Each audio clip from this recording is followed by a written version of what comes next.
Hey everyone, and welcome back to the channel.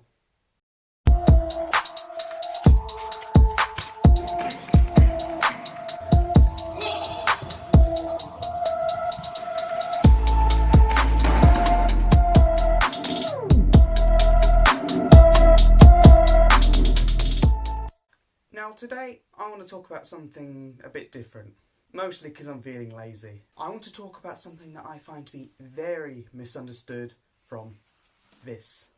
Funakoshi's 20 Guiding Principles.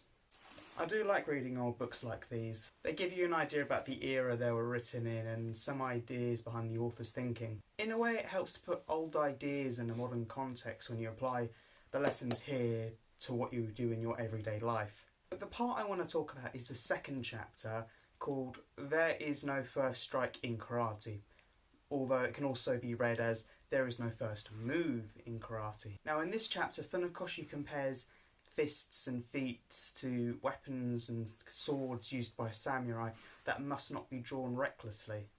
That in an emergency one must avoid trying to strike a fatal blow.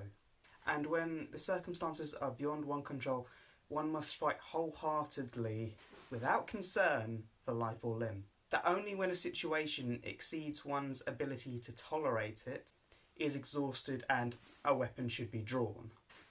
Now everyone thinks that there is no first strike in karate means we never throw the first punch. Well, that's rubbish. In terms of self-defense, your survival relies on you taking the initiative, striking first, striking hard, maybe not showing any mercy. But that's besides the point.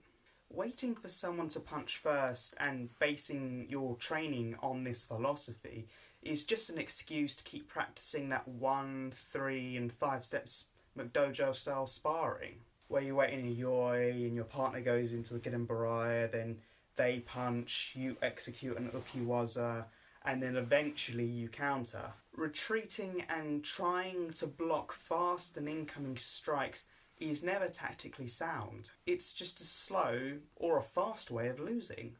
Action will always beat reaction.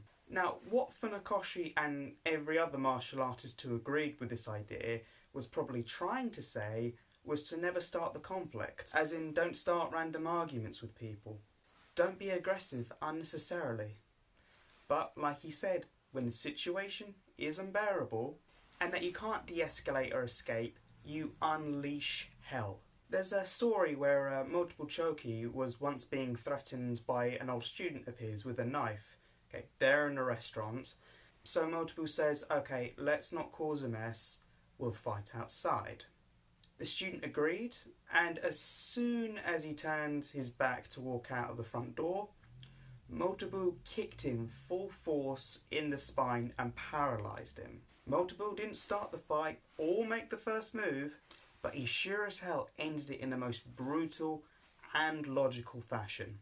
Don't kick people in the spine.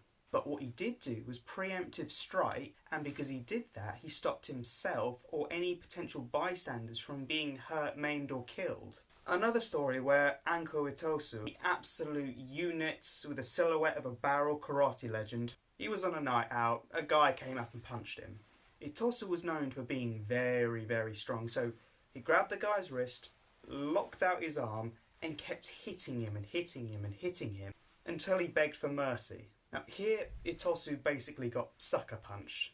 Sure, again, he didn't make the first move, but he didn't retreat, he didn't try to block and wait for his turn to strike.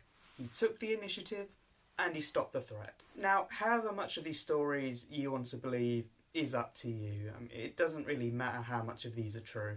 But it doesn't change the fact that we can learn from these things.